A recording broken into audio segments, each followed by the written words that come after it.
ኢሳያስ አፈወርቂ እንዳሉት የህዝብ ለህዝብ ግንኙነት ነው ብሎ ለማለት እኔ ይቸገራለሁ። በእርግጥም ወታደራዊ የሆነ ቁርኝነት ነው ያለው። ምክንያቱም የህወሓት ሰዎች ሳዋ የሚባለው ማሰልጠኛ ድረስ ወታደሮች ልከው አሰልጥነው እንዳስገቡ ታደሰ ወረደ ሲናገሩ ሰምተናቸዋል።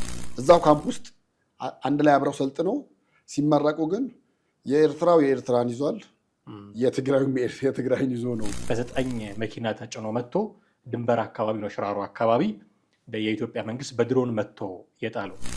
ድሮኑ የመታው ከኤርትራ ሳይሆን ከሱዳን ሲመጣ ነው እና ከሱዳን ጋር እንደውም ወደ ሱዳን ብዙ በርካታ የትግራይ ወጣቶች ለሱዳንም እየተሰጡ ነው ለሱዳን እየተሰጡ ነው። የሱዳን ጦር በአሁኑ ወቅት ተዳክሟል። መሳሪያ አለው፣ ነገር ግን የሰው ኃይል የለውም። የሰው ኃይል ስለሌለው የትግራዋይ ልጆች ለሱዳኖች እየተሸጡ ነው። ወደ ፋኖ ሊደርስ የነበረ በ10 ሺዎች የሚቆጠር ጥይት ፌዴራል መንግስት በቁጥጥር ስር አውያለው ማለቱም ይታወሳል።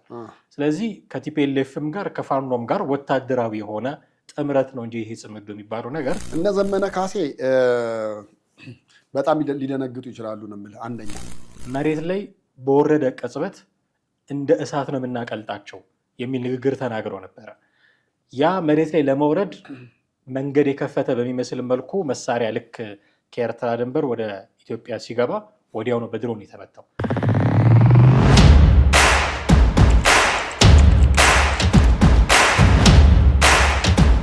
ሰላም እንዴት አላችሁ ውድ ቤተሰቦቻችን? ይህ ዘኢትዮጵያ የዩቲዩብ ቻናላችን ነው። ቴዎድሮስ ካሳና ማህደገፋ ወደ እናንተ መጥተናል በወቅታዊ ፕሮግራማችን። ዛሬ ስለ ጽምዶ አንዳንድ ነገሮች እናነሳለን። በዚህ ባለፉት ቀናት ስለ ጽምዶ የሚነሱ በርካታ ነገሮች አሉ። ጠቅላይ ሚኒስትሩ የወቅታዊ ጉዳዮችን አስመልክቶ ጽህፈት ቤታቸው ባወጣው መግለጫ ላይ አንስተዋል ስለ ጽምዶ። እንዲሁም ፊልድ ማርሻል ብርሃኑ ጁላም ዛሬ የመጣ ነገር አይደለም፣ ጽምዶ የ1966ቱ ትውልድ ያመጣው ነገር እንደሆነ ሲናገሩ ነበረ። እርምጃ እንዲወሰድም ትእዛዝ ሰጥተዋል። እነዚህን ነገሮች እያነሳን ነው ቆይታ የምናደርገው። የኤርትራ መንግስትም ስለ ጽምዶ ምላሽ ሰጥቷል። ህወሓትም ፋኖም የተደናገጡበት የድሮን ጥቃትም በኤርትራ ድንበር አካባቢ ተደርጓል ቅዳሜ ዕለት። እነዚህን ነገሮች እያነሳሳን ቆይታ እናደርጋለን። እስከ ፕሮግራማችን ፍጻሜ ድረስ አብራችሁን ቆዩ። እንዴት አለህ ቴዲ? እንዴት ነው? ሰላም። አሁን የኔና ያንተም እኮ የስራ ጽምዶ ሊባል ይችላል። ጥምረት ፈጥረን ነው የምንሰራው። ሰሞኑ በጣም ጽምዶ የሚባለው ቃል ከብዙ ሰዎች አፍ የማይጠፋ ሆኗል እና ጥምረት ማለት ነው። እንግዲህ ጽምዶን በተደጋጋሚ የምንሰማው ቃል መሆኑ እንዳለ ሆኖ ከጀርባ ያለው ነገር ነው አሁን ችግር ያመጣው። የኤርትራ መንግስት ኢትዮጵያ ውስጥ ያሉ ኃይሎችን አስተባብሮ አንዳንዴ ሱዳንም ትጨምራለች ይባላል። ኢትዮጵያ ውስጥ አንዳች ነገር ማድረግ ይፈልጋሉ የሚል አንደርስታንዲንግ ያላቸው ሰዎች አሉ። በፌዴራል መንግስት ደረጃ ሁሉ አሁን ይሄ የታመነበት ነገር ነው። ጠቅላይ ሚኒስትሩን በመግለጫቸው ቃል በቃል ጽምዶ የሚባል ስም የሰጡትን ጥምረት ፈጥረው ኢትዮጵያን ለማተራመስ ምርጫ ለማስተጓጉል የሚሉ አገላለጾችን ሲጠቀሙ ነበረ። ቅድም እንዳልኩት ፊልድ ማርሻሉም ስለ ጽምዶ ሲናገሩ ይሄ ዛሬ የተጀመረ አይደለም ብለው ሰፊ ማብራሪያም ሲሰጡ ሰምተናቸዋል። አሁን ያለበት ደረጃ ምን ይመስላል ማለት እንችላለን? ስለ ጽምዶ አሁን የሚወጡ መረጃዎች እንደሚያመላክቱት በፊት ከነበረው እጅግ በጣም በተደራጀ ሁኔታ የሌሎች ሀገራትንም ድጋፍ ጨምሮ አሁን በፊት የነበረው በተወሰነ መንገድ ነበር። በተወሰነ መንገድ ስለ ለምሳሌ ጀነራሉ ያነሱትን አንተ አንስተሃል። ጀነራሉ ያነሱት ጋር ህወሓቶች ብቻ ነበሩ ያን ጊዜ ጽምዶን የፈጠሩት የነበረው። አሁን ግን ከህወሓትም አልፎ ፋኖም አንደኛው ክንፍ እስከመሆን ደረጃ ደርሷል። ከዛ አልፎ ኦላም ሌላ የነሱ ክንፍ ሆኖ ነው ከዚህ ጽምዶ ጋር ህብረት ፈጥሮ ያለው። በውጪ ካሉ ደግሞ የሱዳንም አለ አንተ ያነሳው። ከዛ ባሻገር ግብፅም አለች። እንግዲህ ሶማሊያም በዚህ በኩል አብራ ትሆናለች የሚል ሀሳብና ግምት ነው ያሉት። የሚንሸራሸሩት ሀሳቦች በዛ መልኩ ነው እና በጣም ለሀገራችን ስጋት ሊሆን የሚችል አይነት ደረጃ ላይ ነው ያሉት። መንግስት እንግዲህ የተቻለውን ያህል እርምጃ ለመውሰድ ምን ለማለትም እየሞከረ ምን እያለ ነው። ግን በመንግስት በኩል ያለው እርምጃ አወሳሰድ ወይም ደግሞ አካሄድ በጣም የዘገየ ከመሆኑ የተነሳ አጥጋቢ ውጤት ያመጣል ብለህ ብትለኝ በግሌ ነው ሊያመጣ አይችልም ነው ልልህ የምችለው። አንደኛ። ሁለተኛ ደግሞ ጽምዶ አሁን እንደምናየው በቀላሉ እኛ እንደምናወራው ወይ ደግሞ የኢትዮጵያ ጀነራሎች አመራሮች እንደሚናገሩት ቀለል ባለ መንገድ ብቻ የሚታይ አይደለም። አሁን እኮ ለተመድ እኮ ኢሳያስ ለተመድ ጽምዶን ለማስተዋወቅ የተለየ ደብዳቤ እስከ መጻፍ ደረጃ ደርሰዋል። ያ ማለት እንግዲህ አስበው አሁን በተመድ እንደ ሰላም አስከባሪ የሚታይ ከሆነ እሳቸው ያሉት ምንድን ነው? የአፍሪካ ቀንድ የሰላም ንቅናቄ አንቀሳቃሽ ነው ያሉት። እንግዲህ ይሄ ለአፍሪካ ቀንድ የሰላም ንቅናቄ ጽምዶ እንደሚሆን በተመድ ዘንድ ተቀባይነትን አገኘ ማለት ከዚህ በኋላ በአፍሪካ ቀንድ ብቻ ሳይሆን ምስራቅ አፍሪካንም ሴንትራል አፍሪካንም ጨምሮ ጽምዶ በቃ ዲዘርቭ ያደርግልናል ብሎ ተመድ እውቅና ከሰጠው ከዚህ በኋላ የሰላም አስከባሪ ኃይል የሚባለው የግድ ጽምዶ ውስጥ እንዲካተት ሌላ ምዕራፍ የሚከፍት ነገር፣ ሌላ መንገድ፣ ሌላ በር የሚከፍት አይነት ነገር ስለሆነ አካሄዱ እጅግ በጣም አደገኛ ነው። አሁን እየሄደበት አካሄድ ከዚህ በፊት ከነበሩት ሁሉ በጣም በተለየና ከፍተኛ ስጋት ሊፈጥር የሚችል ነው ብዬ ነው የማምነው። የኤርትራ መንግስት ምላሽ የሚመስል ነገርም ጭምር ነው የሰጠው። የህዝብ ለህዝብ ግንኙነት ነው የሚል ነገር አንስቷል። የህዝብ ለህዝብ ነው እነሱ የጀመሩት ነገር ነው፣ ይሄ ወታደራዊ ትብብር አይደለም ጽምዶ የሚል ነገር ማስተባበያ የሚመስል ነገር ለማስቀመጥ ሞክሯል። ሪሊ የህዝብ ለህዝብ ነው ወይ ጥያቄ አለኝ። አሁን እነሱ ሲፈልጉ የሚያገናኟቸው ሲፈልጉ የሚለያዩቸው ናቸው። ህዝቡ ድሮም ችግር ያለበት አይደለም። ህዝቡ ፖለቲከኞቹ ናቸው። አሁን የህወሓትና የሻዕቢያ ባለስልጣናት እነርሱ ሲኳረፉ ህዝቡን ሲለያዩ፣ እነሱ ሲስማሙ ህዝቡን ሲያስታርቁ ነው የሚኖሩት እና ኢሳያስ አፈወርቂ እንዳሉት የህዝብ ለህዝብ ግንኙነት ነው ብሎ ለማለት እኔ ይቸገራለሁ።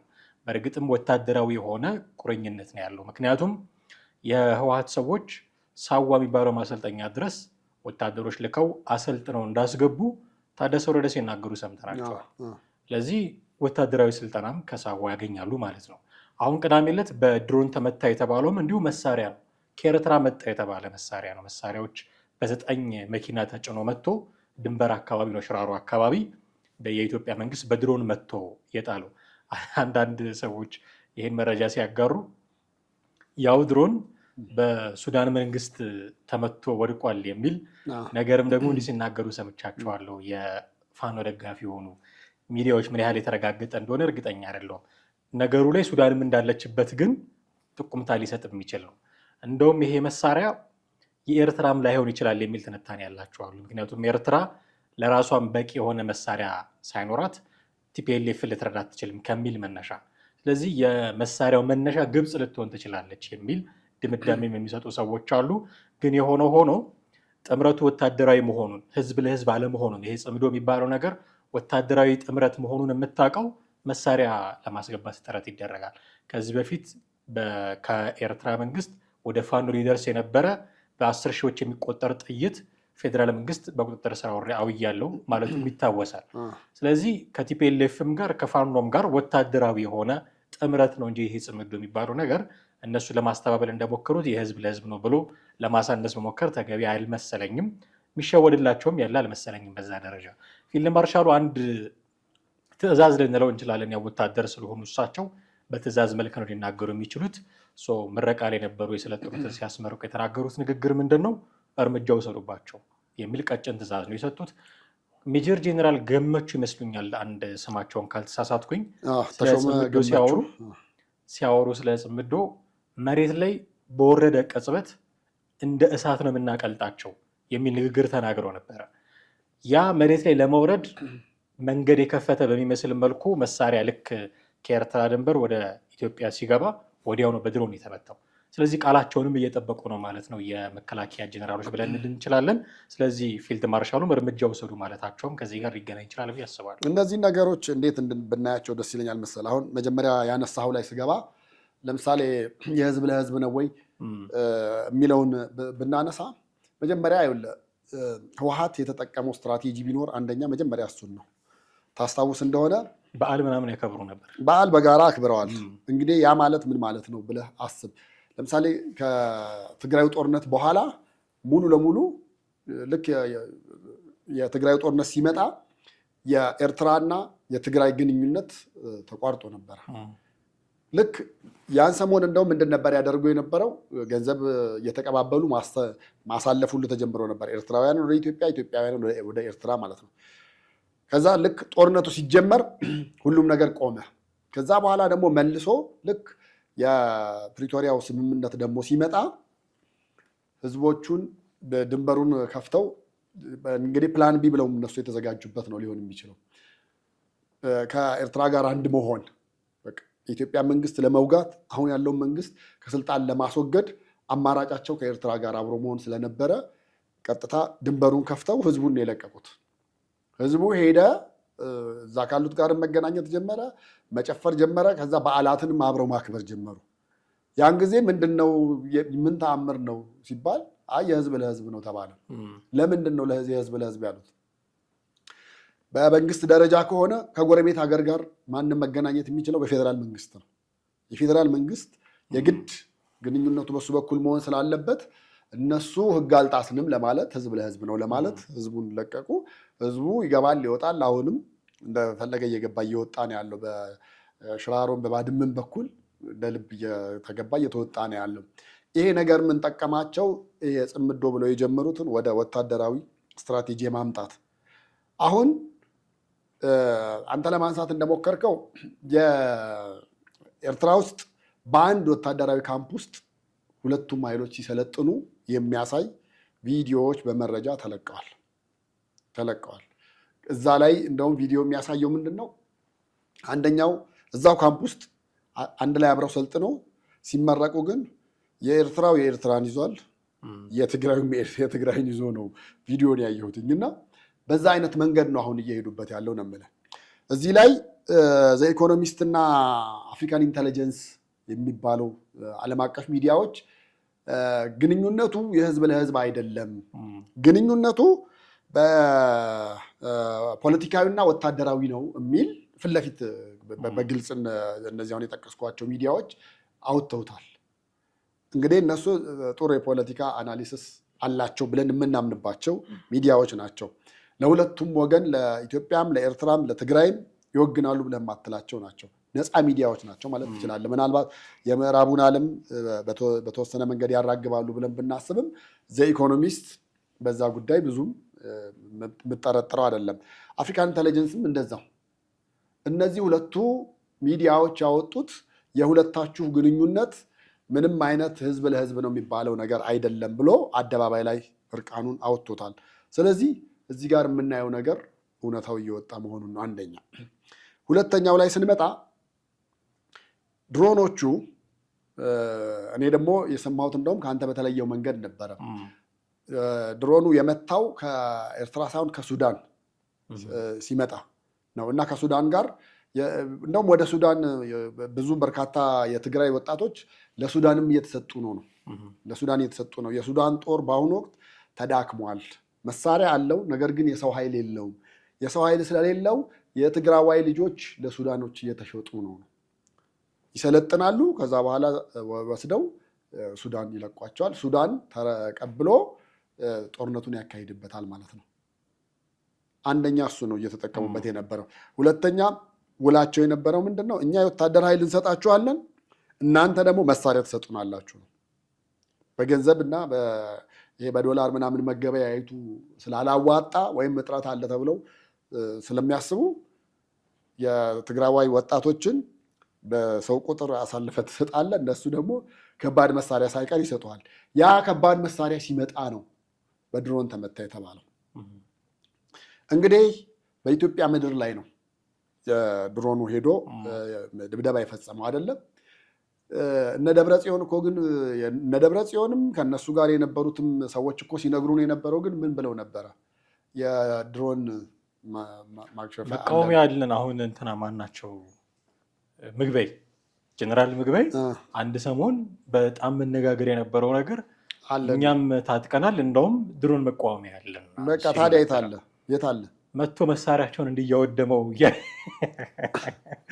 እኔ እንደውም አሁን ድሮን መቃወሚያ ያለን ምናምን ብለው ያሉ ጊዜ ከቲፒኤልኤፎች በላይ ወይ ደግሞ ቲዲኤፍ ከሚባለው ጦር በላይ ይሄንን የድሮን መቃወሚያ ተስፋ ያደረገው ፋኖ ነበር ይመስለኝ የነበረው። ኦኬ እነዚህ ሰዎች ድሮን መቃወሚያ ካላቸው እንደሚሉት ከነዚህ ሰዎች ጋር ጥምረት ብንፈጥር ምክንያቱም አሁን ፋኖም ቢሆን ትልቅ ጉዳት የሚያደርስበት ነገር ቢኖር ድሮን። ምክንያቱም ውጊያቸው አሁን እንደምታውቀው ሜዳ ላይ የወንድ ውጊያ አይደለም የሚዋጉት፣ መሽሎክሎካል። ያ ደግሞ ለድሮን ጥቃት አይመችም። ዋሻዎች ይኖራሉ፣ ተራራው መደበቅ ምናምን ይኖራል። ያንን አልፈን ሜዳ ላይ መዋጋት እንዳንችል ድሮኑ ችግር ያመጣብናል የሚል እሳቤ ያላቸው ቲፒኤልኤፍ የድሮን መቃወሚያ ካለው ከእርሱ ጋር ህብረት በመፍጠር አድቫንስ ማድረግ እንችላለን የሚል ድምዳሜ ይኖራቸዋል። አሁን ግን እንዲህ በድሮን ሲመቱ ድሮን መቃወሚያ አለን ያሉት ሰዎች እጃቸውን አጣጥፈው ቁጭ ብለው እንደውም ለቅሶ የሚመስል መግለጫ ነው ያወጡት። በድሮን ተደበደብን፣ ፌዴራል መንግስቱ እንዲያደረገን መቃወሚያ ያለን ሲል የነበረው ሲፎክር የነበረው ሰውዬ እንደዚህ ነው ያለው። እኔ ከቲፒኤልኤፎቹ በላይ አሁን የደነገጠው ፋኖ ይመስለኛል። አሁን እነዚህ ሰዎች ዝም ብለው ነው እንደሚያወሩት አይነት ነገር ውስጥ ሊገባ ይችላል። እሱ አሁን እንደውም ግንኙነታቸውን ጭምር ሊያስቡበት ይችላሉ ብዬ አስባለሁ። ወደኋላ መለስ ብለው ሊገመግሙትም ይችላሉ ብዬ አስባለሁ። ምክንያቱም በአንድ የድሮን ጥቃት መሳሪያ ሁሉ የሚወድምባቸው ከሆነ 9 መኪና መሳሪያ ነው የወደመው። ያ ሁሉ የሚወድምባቸው ከሆነ መሳሪያ ማግኘት ተስፋ የላቸውም፣ የድሮን መቃወሚያ ማግኘት ተስፋ የላቸውም። ቲፒኤልኤፍ የተሻለ አቅም አለው የሚባለው ቲፒኤልኤፍ በዚህ ደረጃ የሚወድም ከሆነ ፋኖን ደግሞ ማሰብ ነው። ስለዚህ እድሜ ልካቸውን ተራራ ውስጥ እየተሽለኮለኩ መኖርም አይፈልጉም። እነሱ ቢፈልጉ እንኳን እውነቱን ለመናገር ሊፈልጉ ይችላሉ። ትግሉ በተራዘመ በቀጠለ ቁጥር የእነሱ ጥቅም ይጨምራል። ምክንያቱም ገንዘብ የሚላክላቸው ከውጭ ይጨምራል። ከህዝቡም ዘርፈውም ይሁን ወይ ህዝቡም አምኖባቸው ሰጥቷቸውም ይጨምራል። ስለዚህ ትግሉ እንዲራዘም ይፈልጋሉ። ትግሉ ግን ሲራዘም ህዝቡ ደግሞ በቃኝ ይላል። አይ በቃ አቁሙ ከዚህ በኋላ እስካሁንም እኔ ፈልጓል የሚል እምነት የለኝም። ግን በጣም ሲራዘም ደግሞ መኖር አልቻልም፣ ኢኮኖሚያችን እንዲሆነ መማር አልቻልም የሚል ጥያቄ መልሶ እነሱ ላይ መነሳቱ አይቀርም። ስለዚህ እንዲያጥር የድሮኑም የመሳሪያውም የምኑንም ይፈልጉታል። ያ ግን ተስፋ ካደረጉት ከቲፒኤልኤፍ ሊመጣ አልቻልም፣ በአንድ ድሮን ጥቃት እንዲህ የሚወድም ከሆነ ማለት ነው። ስለዚህ ኦፍኮርስ እኔ ይደነግጣሉ እነ ቲፒኤልኤፎችም። የነ ደብረጽዮን መግለጫ እሱን ነው የሚያሳየው ብዬ አምናለሁ። ከነ ደብረጽዮን በላይ ግን እነ ዘመነ ካሴ የሚደነግጡ ይመስለኛል። እነ ዘመነ ካሴ በጣም ሊደነግጡ ይችላሉ ነው የምልህ፣ አንደኛ። ሁለተኛ ደግሞ የኢትዮጵያ መንግስት እነ ዘመነ ካሴ ላይ ድሮን የመጠቀም ፍላጎት አለው ብዬ አላምንም። ይሄንን በሁለት በሶስት ነገሮች ማስረጃ ላቀርብልህ እችላለሁ። አንደኛ በአንድ ወቅት የትግራዩ ጦርነት ልክ የሆነ ደረጃ ላይ እንደደረሰ የሚዲያ ባለሙያዎችን ኑ ጎብኙ ተብለን የጸጥታ ተቋማትን ስንጎበኝ እግረ መንገዱን የጎበኘ ነው። አንደኛው ደብረ ዘይት ያለው የድሮን የሚነሳበትን የሚንደረደርበትን እና ምን አይነት የድሮን አይነቶች እንዳሉ እነሱን ነበር ያየ ነው። ሁለተኛው ደግሞ እዚሁ መሀል አዲስ አበባ ጦር ኃይሎች ግቢ ውስጥ ያለው የድሮን ማዘዣ አለ። ወታደራዊ ሚስጥር እያወጣህ እንዳይሆን እንጂ ቀጥል። ምንም እነሱ ለሚዲያ ሲነግሩን እንግዲህ ዞሮ ምንድን መናገራችን እነሱ ዱና ይብልኝ ካሉ ትሩም ነበረ። እንደውም ሚስጥር አይደለም ለጋዜጠኛ ስታሳይ እንደውም የሚገርምህ ሞባይል ስልክ ራሱ አልተከለከልንም፣ ከፈለጉ ያንሱ ምናምን በሚለው አይነት። በር ላይም ስንገባ አልተፈተሽንም። ምንም ሌላ ጊዜ ስንገባ ተፈትሸል። ያን ጊዜ ግን እኔ መለስ ጋር ተደጋጋሚ ገብተናል። አብይ ጋርም እንደዚሁ ስንገባ ሞባይልህን ራሱ ኢቨን ፓርላማ ስትገባ እኮ ሞባይልህን ውጭ ሰተህ ሳይለንት አድርገህ ነው የምትገባው፣ ተፈትሸ ባዶህን ነው። እነዚህ ሁለቱ ተቋማት ጋር ግን ስንገባ ከፈለጋቸው አንሱ፣ ቅረጹ፣ ምን በሉ። ያው ጋዜጠኛ ብትይዘውም መናገሩ አይቀርም እና ሰው ጋር እንዲደርስላቸው የፈለጉት አቅም አለ ሊኖር ይችላል። እንዲህ ነው አቅማችን የሚለውም በዛ በኩል ለምሳሌ የተጠቀሙበትን ታይሚንግ ልነግርህ ነው።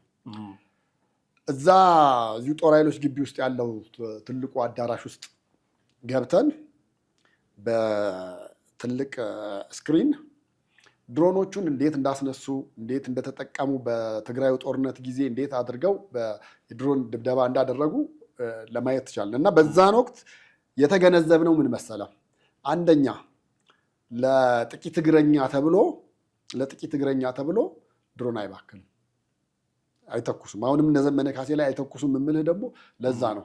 ምናልባት ዘመነ ከተገኘ ትክክለኛ ከሆነ ብቻ ሊተኮስ ይችላል። ለምን ዘመነ ከተመታ ጦርነቱ ያበቃል። ማን ነው እስክንድር ነጋ ከድሮን ጥቃት አምልጧል ምናምን የሚሉ መረጃዎች የሆነ ጊዜ እንሰማ ነበረ።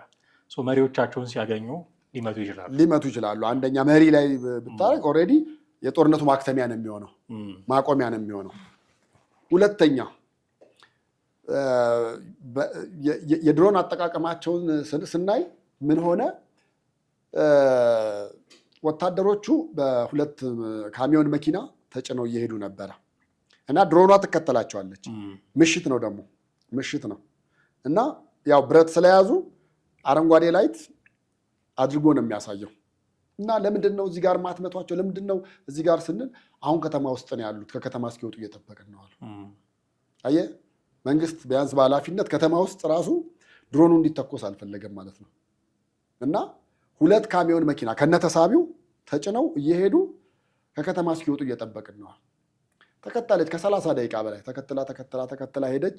ልክ ከከተማ መውጣታቸው ትክክለኛ ሲረጋገጥ ያን ጊዜ እኛ እንደውም በስሜት እዚህ ጋር ለምን አትተኩሱም ነበር? ቆመው ነበር እኮ እያልን እየጮህን አይደለም ታገሱ አሉ። ከዛ ልክ እውነትም እንዳሉት ከከተማ ልክ ወጥተው ባዶ ሜዳው ላይ በሚሆንበት ጊዜ ቀጥታ መጣና ድሮኑ ተኮሰ። ሁለቱም ላይ አንዳንድ ነው የተኮሰው። ከዛ ላይ የተረፉት ትንሽ በጣት የሚቆጠሩ ናቸው። ዘለው ሲሮጡ ሁሉ ታያለ። ያው እየሄደ እኮ ነው ተኩስ ስንል ለአንድ ሰው ብለን አንድ ድሮን አንተኩስም አናባክንም። አንደኛ ድሮኑ ሲገዛ የሚወጣበት ወጪ ከፍተኛ ወጪ አለ። ሁለተኛ ደግሞ እኔ አሁን የዘመነ ካሴ ኃይል እዛ በሄደበት በተሽለኮለኮበት ሁሉ በተኮስክ ቁጥር አንደኛ ሰላማዊ ሰው ትጎዳለህ፣ ሁለተኛ ደግሞ ብክነት ነው የሚሆነው። የሀገሪቱን ሀብት እንደማባከንም ቁጠረው፣ እንደዛ ነው የሚሆነው። እንዳልከው አንተ አመራሮቹን ካገኘ እሰየው፣ ጦርነቱ ሊያበቃ ስለሚችል። ስለዚህ በዛ መንገድ ነው አንደኛ የሚጠቀሙት ነው የምልህ እንጂ መሀል ከተማ ብዙ አሁን አንዳንድ ሰው ይሄን ቪዲዮ የሚያይ ምናልባት እና ከዚህ በፊት የተተኮሰውስ ምናምን ሊሉ ይችላሉ። እሱ እንግዲህ ሪዝኖች ይኖሩታል፣ ምክንያቶች ይኖሩታል። አንደኛው ምክንያት ድሮንም አለን፣ በድሮንም ልንመታችሁ እንደምንችል እወቁ፣ አስቡበት ብለህ ማስጠንቀቂያ የምትሰጥበት አንደኛው ነገር ነው። ሁለተኛው ደግሞ አልፎ አልፎም ቢሆን መጠቀም የግድ ነው የሚል እንጂ ዝም ብሎ መቼም ቁጭ ብሎ ቪዲዮ ካሜራ ስትቀርጽበት የምትውሉ አይደለም። ይሄ የጦር ድሮን ነው። ያን ነው ያ አሁን የነ ደብረጽዮን በዛ ልክ መመታት እነ ዘመነን አያስደነግጥም ወይ? እንዴት ነው የማያስደነግጠው? እነሱ አሁን ከዚህ በኋላ ያለን የመጨረሻ ኃይል አማራጭ ጽምዶን መፍጠርና ከነሱ ጋር ሆነን ማስወገድ ነው ብለው አስበው እየተንቀሳቀሱ ሳለ በጣም የተመካበትና ያሰብከው ኃይል በዛ ልክ ተመታ ሲባል እንዴት ነው ላያስደነግጥ የሚችለው? እና በጣም በጣም ከፍተኛ ድንጋጤ እንደፈጠረ ምንም ጥርጥር የለውም ብዬ ነው የማምነው። አሁን እዚህ ጽምዶ የሚባለው ነገር ላይ በብዛት የምናነሳው ኤርትራን፣ ቲፒኤልኤፍን፣ ፋኖን፣ ኦላን ነው። ግን አሁን የመንግስት ሚዲያዎችም ጭምር በደንብ እንደውም የሶስት ማዕዘን ጥምረት ብለው የግብፅን የኤርትራንና የሱዳንን መንግስቶች እጅ ከጀርባው እንዳለ ለማሳየት ሲሞክሩ እናያለን። እና የግብፅና የሱዳን መንግስታት እጅ ብዙም እየተነገረለት አይደለም አሁን ከቅርብ ጊዜ ወዲህ ካልሆነ በስተቀር። እና ሁልጊዜ ልክ ጽምዶ ሲባል ተርሙም ትግርኛ ቃል ስለሆነ እንደው ቶሎ ብሎ ኤርትራ ላይ ፎከስ ማድረግ ይታያል። ከዛ ጀርባ ግን ታሪካዊ ጠላት ተብላ የምትገለጸው ግብፅም ጎረቤት ሀገራችንም ሱዳንም እንዲህ ያለ ፍላጎት አላቸው። ለዚህ ማሳያ ደግሞ አርሚ ሰባ የሚባል አርሚ ስንት ሰባ ነው ኦፍኮርስ ሱዳን ውስጥ ከአልቡራን ወገን ጋር ሆኖ የፈጥኖ ደራሹን ኃይል እየተዋጋ ያለው አንዳች ተልዕኮ አለው በዛ በወልቃይት በኩል የሚል እንደውም ሰሞኑን ቪዲዮዎች፣ የስልክ ቅጂዎች፣ ንግግሮች እየወጡ እያየን እየሰማን ነው። እና ከዚህ ከጽምዶ ጀርባ ከሀገር ውጭ ያሉት ኃይሎች ኤርትራ ብቻ አይደለችም፣ ግብፅም ሱዳንም አሉበት የሚባል ነገር ይነገራል። ምን ያህል ተአማኝ ነው? እኔ ሞሮርለስ የግብፅ ፍላጎት በደንብ ሊኖርበት ይችላል ብዬ አስባለሁ። ምክንያቱም ፍላጎቷ ይታወቃል። ግብፅ አልቻለችም፣ የአባይን ግድብ ማስቀረት አልቻለችም። ብዙ ለፍታለች፣ ብዙ ጥራለች። ከዚህ በኋላ አሁን ያለውን የአባይን ግድብ ምንም ማድረግ እንደማትችል ሲገባት ሌሎች ግድቦች እንዳይኖሩ ትፈልጋለች። ፕላኑ ደግሞ በዚህ የአባይ ወንዝ መስመር ላይ ሌሎች ግድቦችን መገንባት ነው እንደምታውቀው። ሌሎች ግድቦች እንዳይኖሩ ከተቻለ አሁን ያለውንም የማስተዳደሩን ስራ መስራት ትፈልጋለች። ስትፈልግ መዝጋት፣ ስትፈልግ መክፈት ትፈልጋለች። እዛ ሲጎልባት እዚህ ልታጎልብን ትፈልጋለች። እሱን እንደማታገኘውም ሲገባት አትሊስት ይሄ በቅቶ ሌሎችን እንዳይኖሩ ማድረግ ትፈልጋለች። ሌሎች እንዳይኖሩ ለማድረግ ኢትዮጵያ ሰላም መሆን የለባትም። ሰላም ከሆነች ወደ ልማት ሙሉ ለሙሉ ፊቷን ታዞራለች። በውጊያም ላይ ሆና ነው የጨረሰችው የአባይን ግድብ እንደምታውቀው። ሰላም ከሆነች ደግሞ በርካታ ግድቦችን ልትጀምር ትችላለች። ያንን እንዳታደርግ እረፍት መንሳት ትፈልጋለች። እረፍት ስትነሳ ግን እየተኮሰች አይደለም፣ ድሮን እየላከች ሚሳይል እየተኮሰች አይደለም። ኢትዮጵያ ውስጥ ያሉትን ኃይሎች እየተጠቀመች ነው። በዙሪያውም ያሉትን ኃይሎች እየተጠቀመች ነው። ኢቭን ደቡብ ሱዳንም ጭምር ነበራት ጦር። አሁን በቅርቡ ነው ደቡብ ሱዳኖች እንደውም ይሄ መነሳት አለበት ብለው ትዕዛዝ ያስተላለፉት። ጥሩ ግንኙነት ስላለን ከደቡብ ሱዳን ጋር ሱዳን፣ ኤርትራ፣ አንዳንዴም ሶማሊያ እና ሀገር ውስጥ ያሉትን ደግሞ ታጣቂዎች ትጠቀማለች። ስለዚህ የጽምዶ ትልቁ ባለ ራዕይ ብለን ልንወስዳት እንችላለን ግብፅ ናት የምትመስለኝ። ግን ግብፅ በእርግጥ አርፋ ትቀመጣለች ብለን ልንል አንችልም። ግን ደግሞ ምን ሊፈይድላትን አሁን ለምሳሌ የህወሓት ኃይል አለ። የህወሓት ኃይል በፊት ስልጣን ይዞ ነበረ። በፊት ስልጣን የያዘው ኃይል እኮ ነው የግድቡን መሰረት የጣለው። አሁን ግብፅ ጽምዶን በመርዳቷ ምን ልታገኝ ትችላለች የሚለውን ነገር ይመስለኛል እንደው መልስ ማግኘት መቻል ያለበት። ለምሳሌ እናንተን ስልጣን አስይዛችኋለሁ ብላ ብትልና በምትፈልጉት ነገር ሎጂስቲኩን በሉት ምንም በሉት በማንኛውም ነገር እረዳችኋለሁ ከሰው ኃይል በስተቀር ብላ ለጽምዶ ኃይል ሙሉ ለሙሉ ግብፅ ብትረዳ ያ የተረዳው ኃይል ስልጣን ቢይዝ ግብፅን ሊረዳ የሚችልበት ወይ ደግሞ ለግብፅ ከዚህ በኋላ ምንም አይነት ግድቦች እንዳይገደቡ ሊያደርግ የሚችልበት ምን ኃይል ሊኖረው ይችላል? ወይስ ደግሞ ምን ሊያስቆመው የሚችለው አይነት ነገር ሊኖር ይችላል? እሱ ላይ ለግብፅም አስቸጋሪ የሚሆን ይመስለኛል። በተለያየ አጋጣሚ ትረዳለች። በእርግጥ ማንኛውም ከኢትዮጵያ ጋር ጦርነት ውስጥ የገባ ካለ በጎረቤትም ሀገር ይሁን ምንም ሀገር ማንኛውንም ለመርዳት ዝግጁ ነች። በማንኛውም መንገድ የሚመጡት ለምሳሌ ሶማሌ ላንዱን ምናምን ልናነሳ እንችላለን። ገና ልክ ወደብን ለመስጠት ሲመጣና የኢትዮጵያ መንግስት እውቅና ሊሰጥ ሲል መጀመሪያ ጣልቃ የገባችው እሷ ነበረች። እኔን ይመለከተኛል ብላ የገባችው ሱዳን ጋር ባለው ነገር በኤርትራ ጉዳይ ይመለከተኛል፣ በሁሉም ነገር ይመለከተኛል እያለች ነው የምትመጣው። የሁኔታዎች አመቺ አለመሆን ሌሎቹ ላይ ጥገኛ እንድትሆን አድርጓታል። ለምን ከዛ ሆና መተኮስ አትችልም፣ ወይ ደግሞ በጨበጣም በምንም ልትገባበት የምትችለው አይደለም። ሁኔታው ስላልተመቸ በሌሎች ተደግፎ ግን ዓላማዋን እንዲያሳኩላት ሊሆን ይችላል። ግን ከዚህ በኋላ የሚኖረው የግብፅ ዓላማ በጣም ትልቁ የታሰበውና ያልሆነው የትልቁ ህዳሴ ግድብ ነው። እሱ ከተገነባ በኋላ አሁን ሌሎቹ አንደኛ በፓወር ደረጃ ዝቅ ያሉ ናቸው። ትልቁን ግድብ ያህል አይሆንም አንደኛው። ሁለተኛ እኔ ማንኛቸውንም ብትረዳ የእሷ እርዳታ መጨረሻ ላይ ስልጣን ሲይዙ ማንኛቸውም ፋኖንም ረድታ ፋኖ ስልጣን ቢይዝ፣ ኦላንም ረድታ ስልጣን ቢይዝ፣ እንደዚሁም ህወሓትንም ረድታ እንኳን ስልጣን ቢይዙ እነዚህ ሶስቱም ኃይሎች በኋላ ከግብፅ ጋር መልሰው መጣላታቸው ይቀር። የጥቅም ጉዳይ ሊያጋጭ ይችላል፣ የውሃው ጉዳይ ሊያጋጭ ይችላል። ስለዚህ እኔ የግብፅ እርዳታ ዝም ብሎ መንገድ ላይ እንደምትበትነው ገንዘብ አለ አይደለም ወይ ለአንተ አልሆነ ወይ ለሌላው አካል እንደዛ አይነት ነገር ነው አድርጌ የምወስደው እንጂ በእድሜ የተሻለ ነገር ታገኝበታለች ብዬ አልልም። ግን አሁን ብቻ ሳይሆን ወደፊትም ማንኛውም ኃይል ሲያኮርፍም እኮ የሚሄድበት ይታወቃል። በቃ ወደ ግብፅ ይሄዳል፣ ወደ ሱዳን ይሄዳል። ከዛ ውጭ ኤርትራ ሆኖ ደግሞ ቤዙን ኤርትራ አድርጎ ደግሞ እንቅስቃሴውን ይቀጥላል። እንደዛ ስለሆነ ለግብፅ ያዋጣል ምናምን ነገር ብዬ አላምንም።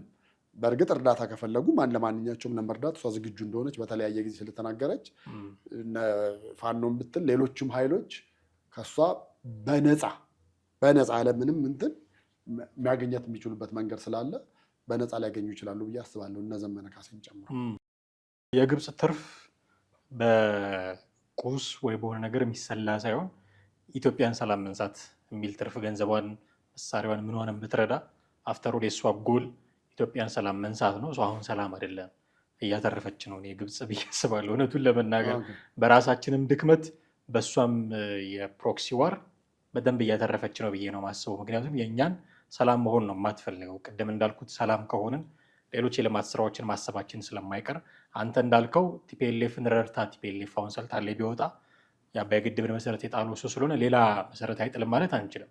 እሱም እንዲህ ነገር ውስጥ ሲገባ ግን መደገፏን ሌላ ኃይል ማስነሳቷን ልታቆም አይደለችም። ኢትዮጵያ የማይቆም ቀውስ ውስጥ እንድትሆን ነው የምትፈልገው። ያንን እያደረገች የተሳካላት ነው ብዬ አስባለሁ። እንግዲህ መጪዎቹ ጊዜዎች ምን ያሳዩናል የሚለውን ደግሞ የብቅ እያልን ምንነጋገርበት ይሆናል። እጅግ አድርጌ አመሰግናለሁ ቴዲ።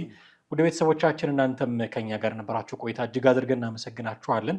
የዛሬውን አበቃን። ሀሳብ፣ አስተያየት፣ ጥያቄ ይኖራችኋል እንደተለመደው በተለመደው መንገድ ልታደርሱን ትችላላችሁ፣ እንመለከተዋለን። እኛ ግን የዛሬውን እዚህ ላይ አብቅተን እንሰናበታችኋለን። ጤና ይስጥልን።